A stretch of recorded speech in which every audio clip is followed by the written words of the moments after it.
Wow দর্শক, দেখতে দেখতে শাকিব খানের বহুল আলোচিত সিনেমা দরদ আজ ১৬তম দিনে পা রাখলো। কিন্তু এখানেই চমক, কেমন চলছে সিনেমাটির বক্স অফিস জার্নি তার জন্য দেখতে থাকুন শেষ পর্যন্ত, কারণ আজ আমরা জানাবো এমন কিছু তথ্য যা শুনলে আপনি অবাক না হয়ে পারবেন না। বাংলাদেশের বেশ কিছু মাল্টিপ্লেক্সে দরদ চলেছে বেশ ভালোভাবেই। স্টার সিনেপ্লেক্সের ৫টি ব্রাঞ্চে প্রতিদিন ১২টি শো চলেছে।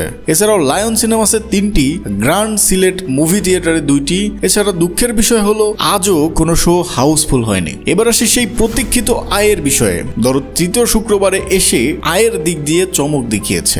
গতকালকের তুলনায় আয় কমেছে প্রায় অর্ধেক। আজকের দিনে অর্থাৎ ১৬তম দিনে সিনেমাটির আয় ২,৭৫,০০০ টাকা, আর ১৬তম দিনের মোট আয় মাল্টিপ্লেক্স দাঁড়িয়েছে ১,২২,০০,০০০ টাকায়। শুধু বাংলাদেশ নয়, দরদের প্রভাব ছড়িয়ে পড়েছে সারা বিশ্বে। এখন পর্যন্ত সিনেমাটি বিশ্বব্যাপী আয় করেছে প্রায় ৭.৫ কোটি টাকারও বেশি। তবে শাকিব খানের টিম এখনো আশা ছাড়েনি। তারা মনে করছে সামনে আরো বড় চমক অপেক্ষা করছে দরদের জন্য। দর্শক, আপনার কি মনে হয় এই বিষয়ে কমেন্ট করে জানিয়ে যাবেন নিচের কমেন্ট বক্সে।